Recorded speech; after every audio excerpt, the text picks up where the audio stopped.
আমার বাংলাদেশে এখন একটা কথার উদ্বোধন হয়েছে, এই ছেলেটা যে 16 লাখ টাকা দিয়ে চাকরি নিয়ে দিচ্ছে, ছেলের বাবা এখন চার দোকান দাঁড়িয়ে টানে কয় আমার ছেলে বড় অফিসার বাংলাদেশের মধ্যে। এখন ছেলেকে বিয়ে করাবে, বিয়ে করে 16 লাখ টাকা যৌতুক নিবে। এটাও ঠিক।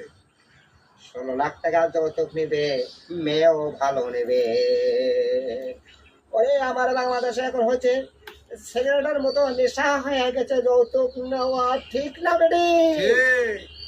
আমার ওয়াজ করতে মাইক পিস লাগে না, মাও ঘরে নাড়ে না।